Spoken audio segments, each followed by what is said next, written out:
Hi, Debbie. I've got your plan. Thanks for sharing the plan, by the way. I've got your plan open in my copy of Home Designer Pro 2019. And I can tell you've done a really good job. The thing you need to understand about this software is that it's a mechanical device. It has some pre-programmed tendencies built into it that makes it seem intelligent, but it's not. The program itself is just a mechanical tool, and you have to tell it everything that you want it to do and every outcome that you want to have. I'm going to do a overview here. So you were concerned about some of these wall alignments in the back, I think. Yeah, this one here. Okay, and what Eric was talking about, vector view, you've got your default camera settings set to the standard rendered view. You can go up here, use this tool right here, rendering techniques, left click on that, and just select vector view. You don't have to change the plan. See, now you can clearly see the line between these walls here. And why does it do that? It's pre-programmed to do that. And it's not always correct. If that line bothers you, then you can, in a camera view, straighten out those wall polylines. I mean, if that bothers you, it's not important. No builder worth his salt is going to follow that. He's going to do what, he's always done all of his career. Just for fun, I'm gonna line these wall polylines up manually, just to show you that it can be done, and that there's no particular deeper, profound reasoning behind what the program does. The program, excuse me, is pre-programmed to do what it does. Excuse me, most of the time, excuse me, I've got cold. Most of the time it does a job, excuse me, well, but sometimes it doesn't. Yeah. See, I straightened that out. It's still not perfect.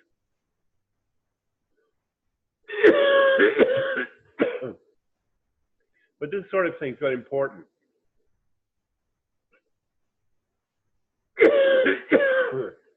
I am terribly sorry. I thought I'd try to help, but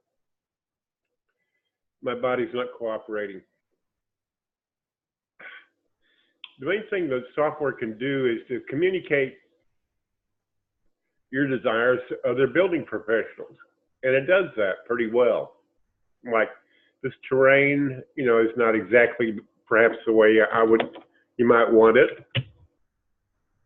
But you've got, I'm going to go over here to display options and go down here to terrain. And I'm going to turn off primary and secondary contours. Those are just not, from my point of view, not very helpful. I just want to see where these terrain objects are. Yeah, see, these are contour lines, and these are actually programmed. You program the data in there. I assume this is how the topography of the actual lot. And of course, a builder is going to come in and smooth some of this out. He'll bring this area up and bring this area over here down. And one way to easily do that would be under terrain, to go to elevation data, and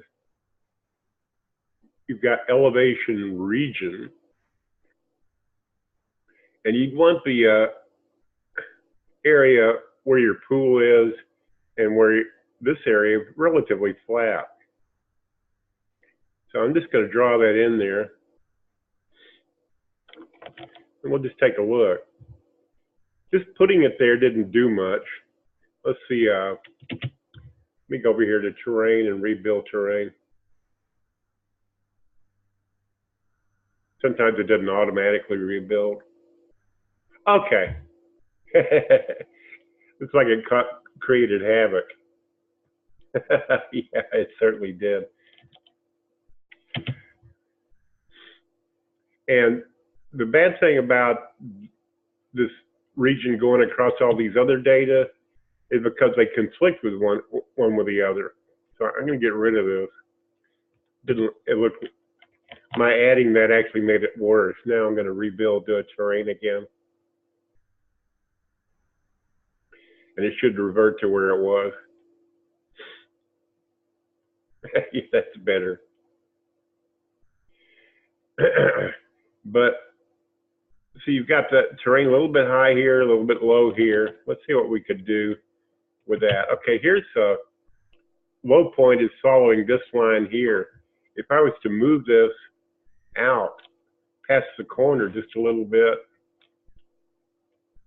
I don't want to cross this datum with this datum here because that causes bizarro world kind of results. So let's just make that little change there and then rebuild terrain and see if that creates an effect. It did. Now, it created too much of an effect, but by making small changes and then viewing the results of those changes, you can adjust things. I'm going to bring that in a little closer to the corner of the house. Just bring it in like that.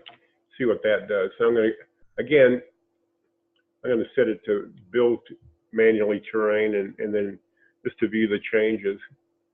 The slide, yeah, okay, that's a little bit better.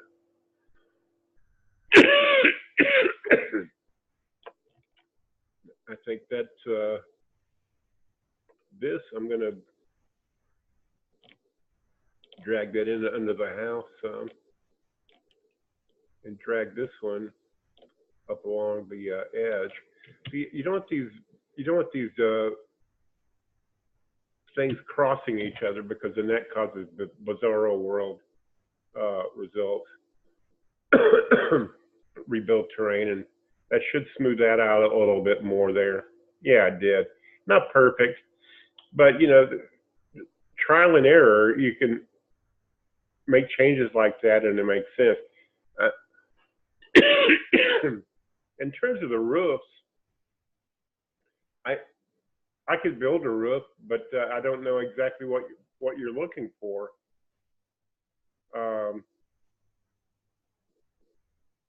This is pretty simple. You go back to the plan view. And are we on the, okay, there's no, yeah, okay. I'm just kind of orienting myself. It kind of depends on what you envisioned, but I'm just going to draw a simple roof on here just for fun, since we're doing this. I click on the roof tools and then left click and drag to create the beginnings of a roof plane. And then I'm going to move my cursor in this direction because that's the way I want it to slant. Then left click to create the roof plane. I'm just going to rough this in.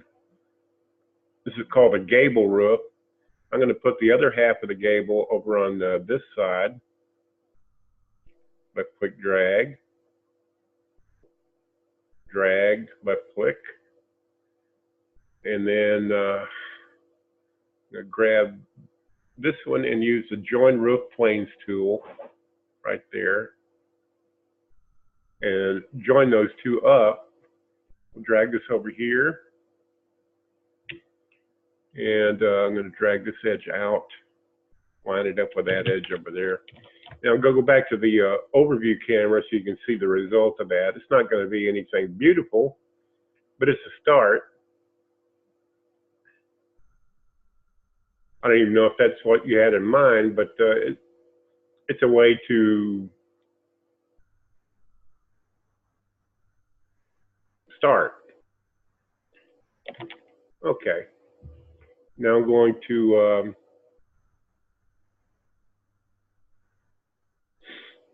let's see, I'm going to create another gable roof over the garage. And you might have some fun with this. I find this sort of thing fun. Kind of just like, see what if, you know, if we did it that way. And that's what this, one of the strengths of the software. It gives you the ability to pursue flights of fancy, you might say. I'm going to draw the other half of the gable on the opposite wall. Left click, drag, left click. And I want it over the wall top, that's right. And then we'll join the ridge over the garage, like that.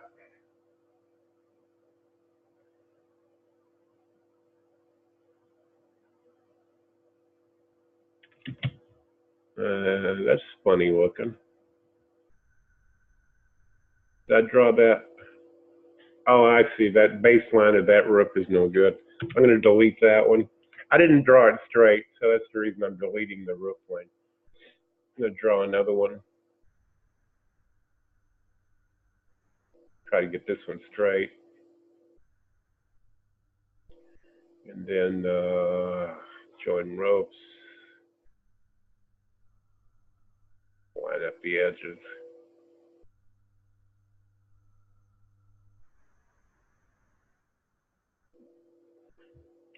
Okay, I'm going to save and then go back to the overview camera and see what this looks like.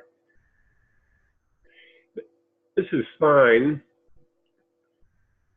but you're going to have a dead valley here between the two gables.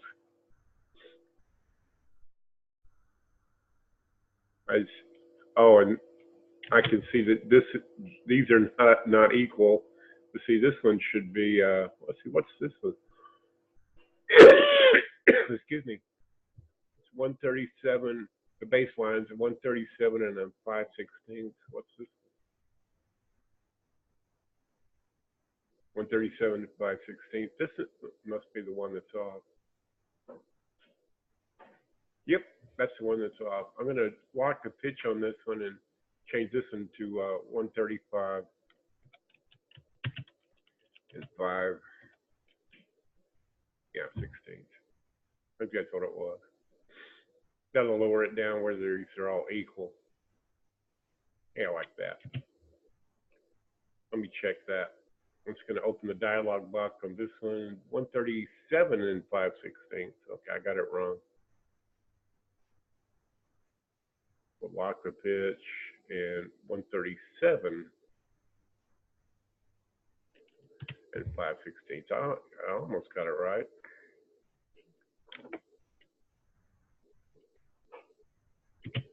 You want those figures to be the same so you can get symmetry with your roofs.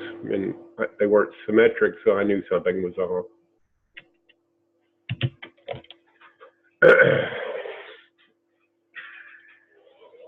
Okay, that looks better.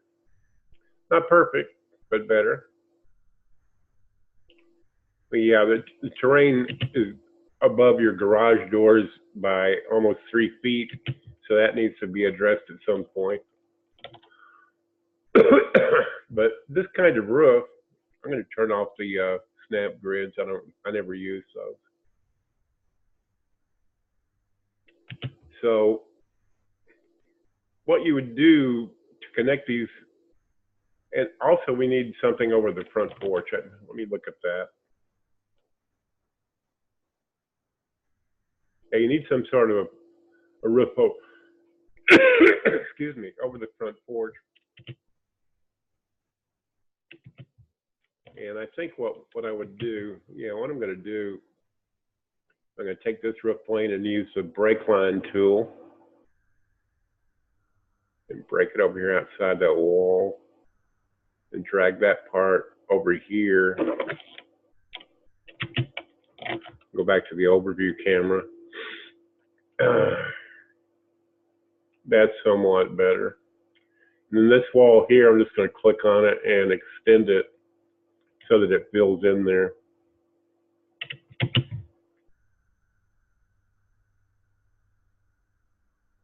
Yeah. Something still a little, oh, okay. I didn't do that exactly right, did I?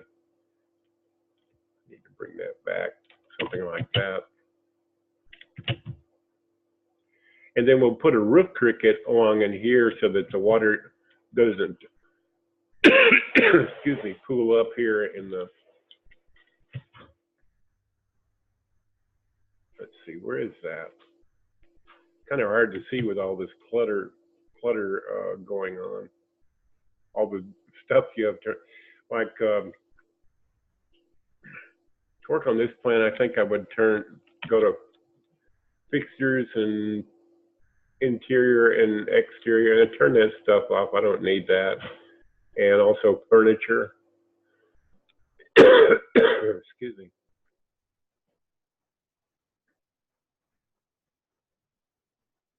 Yeah, furniture, interior, exterior. I don't need that.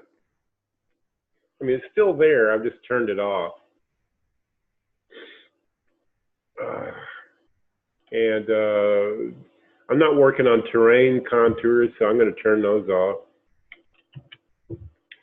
Go to terrain elevation data, and I don't need the perimeter, and I don't need the terrain labels or terrain features. I'm not working on any of that. I can turn that on back later if and when I decide to work on that. What is that? I thought I'd turn that off.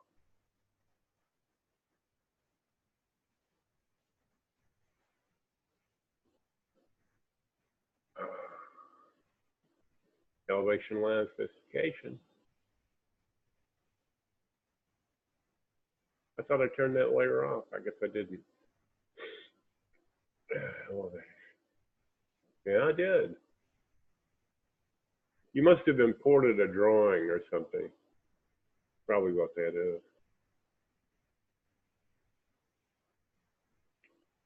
Because all the elevation stuff is off, but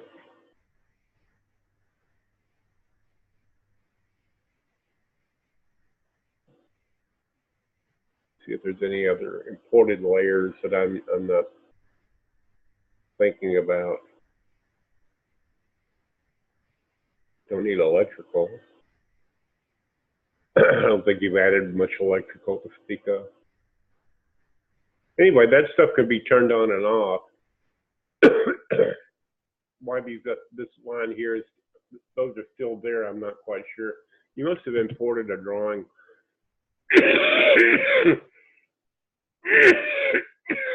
Oh my goodness. I'm sorry about that. Anyway, back to the roof. I'm going to, let's see, what do I want to do? Oh yeah, I'm going to start over here on the edge of this, and I'm going to draw a roof plane right there. If I can get I need to get the baseline perpendicular. There we go. Now, of course, I don't need it that large or in that location, but I'm going to move it over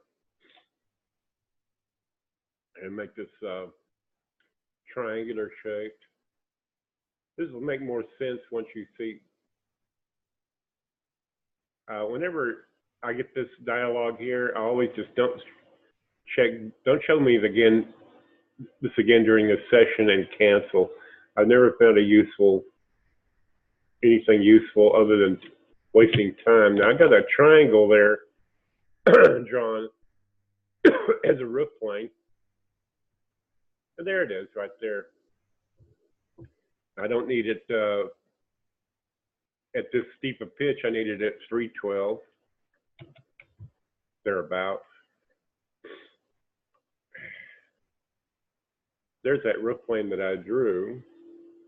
You'll see it go to 312 here in a moment. There we go. Now I'm going to move it. I want it to go between this roof plane edge and this roof plane edge. So I'm going to take this roof plane and break its edge right along there, and break it again along up here. Yeah.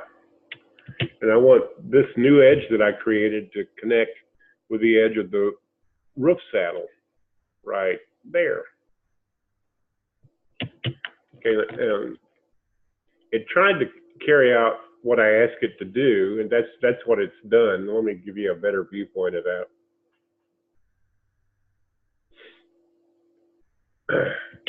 And what I want this triangle is to come up about to where I'm sorry. I need to move that triangle of, yeah, this one here to the right, about there. I'm going to go back to the overview so you can really see what I'm trying to do here. I'm going to take this edge and join it to this edge again and see what it does. Okay, it's a little bit closer. Now, this roof plane here, I can tell needs to come up about 6 inches. So I'm going to move it straight up 6 inches using a transform replicate tool. And you'll see it'll pop up about 6 inches. Now I'm going to reattach it to those two edges again now that I've moved that.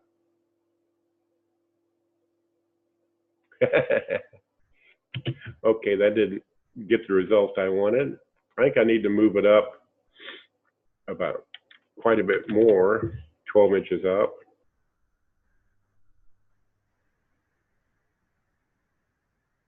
But terrain and roof editing are done on a trial and error basis, where you make a small change and then weave things back together and then evaluate the results. Now, it's going in the wrong direction, so I've been raising it. Maybe I need to lower it.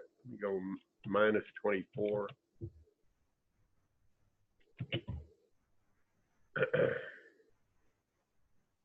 That carry out the command, and then we'll reconnect them and see where the thing goes.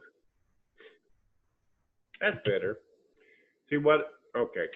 Now, this edge here, I'm going to break that with a break line tool, just outside the masonry that you've got there. Bring that edge up, and then drag this all the way over here against that wall. I'm going to go back to the overview camera. That's not coming together as quite like I intended. I see that edge is working.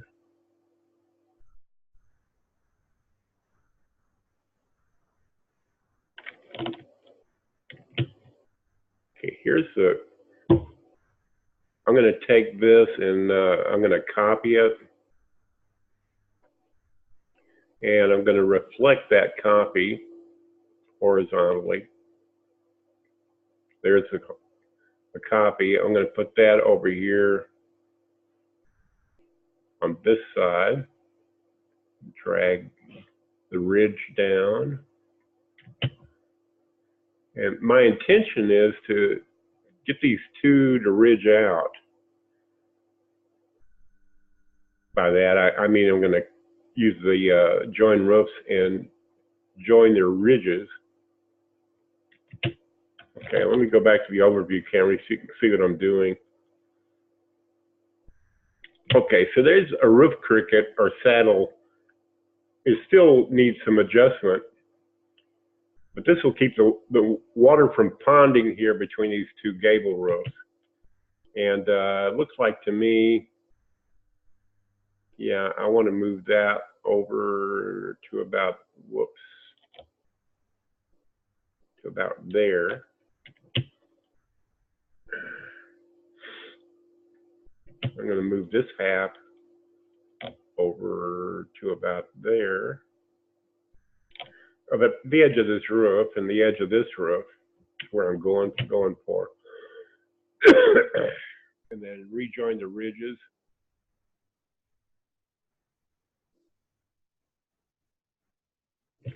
Yeah, and then take this edge, select it, and I want to connect it up with the edge of this roof cricket or saddle. I've heard them called both by both names.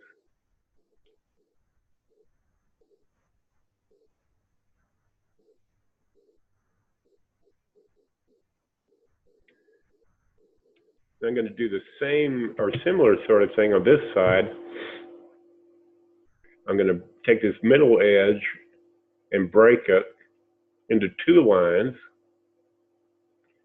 See, there's the two lines, 1 and 2, and connect them to the other sides of the roof saddle edges. There. And the other one.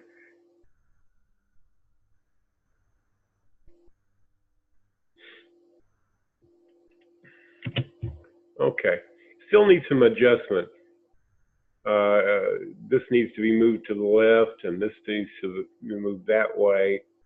And maybe I need to adjust the pitch. But commonly, these two roof planes would not have shingles on them, but just some sort of impervious type roofing on there. I'm going to change the roof surface and this to something else. I'm going to go to library materials and usually find that under landscaping and roads, asphalt, and use one of these. Just something like that.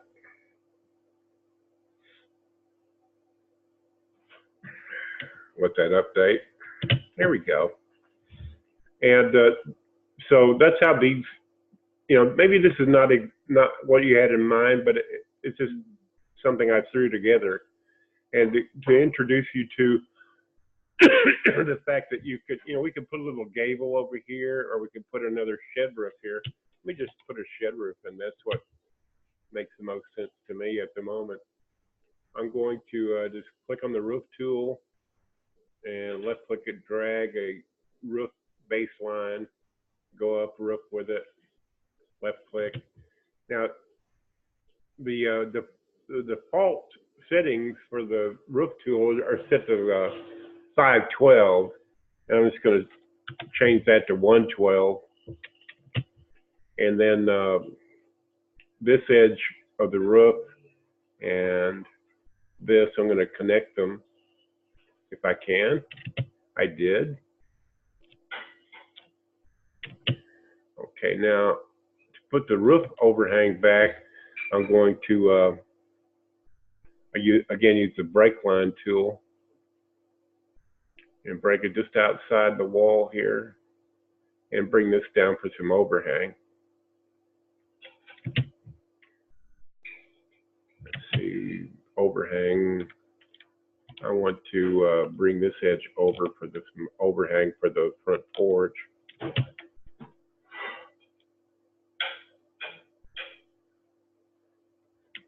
Those temporary dimensions, you can't always depend on them going exactly where you want them to measure from. There we go. That's fairly useful. Set that to 18. And I'll go back to the overview camera. You can see what I did with the little shed roof over there, over the front porch. Yeah, the tray needs to be adjusted here as well, because your contractor is going to smooth all this out. And if you want it smoothed out in the software, you're just going to have to, little by little, adjust the. I wouldn't put these air conditioners in right by the front door. I think that's not a very good idea. I'd put them over here around the corner if I were you.